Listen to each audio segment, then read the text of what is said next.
అంటే నాన్న చిన్నప్పటి నుంచి నన్ను చాలా ఇష్టంగా ప్రేమగా చూశారు, కేవలం మీ వల్ల మాత్రమే ఇదంతా కూడా జరుగుతుంది అని ఆరోపిస్తున్నారు.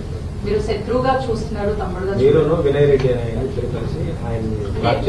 గురించి నెగిటివ్ గా మీరు పోర్ట్రే చేశారు, అందుకని ఇష్యూకి కారణమైంది అని అంటున్నారు. నాన్న మీద ఎప్పుడు నాకు గౌరవం ఉంటుంది అని చెప్తున్నారు. మనసులో మీరేం చెప్తారు?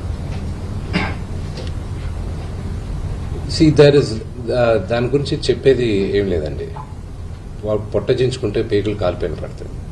ఫ్యామిలీ గురించి ఐ విల్ నెవర్ స్పీక్. చెప్పచ్చు, ఇమ్మెచ్యూర్గా కొంతమంది మాట్లాడచ్చు, చిన్నవాడు కదా అని నేను తను మాట్లాడచ్చు, అవగాహన లేకుండా మాట్లాడచ్చు. But I just keep quiet. మీరు ఎన్ని క్వశ్చన్స్ అడిగిన ఫ్యామిలీ గురించి, నేను నా ఫ్యామిలీ విషయాలు నేను బయట చెప్పను. మీ ఫ్యామిలీ గురించి మీరు అడిగితే మీరు చెప్పరు కదా. Same thing I will not talk about my family. Sir, మీరు ఫ్యామిలీ సమస్య అంటున్నారు, అదే ఫ్యామిలీతో నాకు రక్షణ కావాలని నాన్నగారు అంటున్నారు సార్. ప్రాబ్లం ఎక్కడైందంటే, నేను కానీ ఊర్లోనుంటే ఆ లెటర్ అసలు నేను కంప్లైంట్ ఇప్పించేవాడిని కాదు. I would have spoken to it. దీని అన్నిట్లోకి నేను విపరీతంగా నలిగిపోయేది మా అమ్మ. ఆవిడ మంచాన పడింది.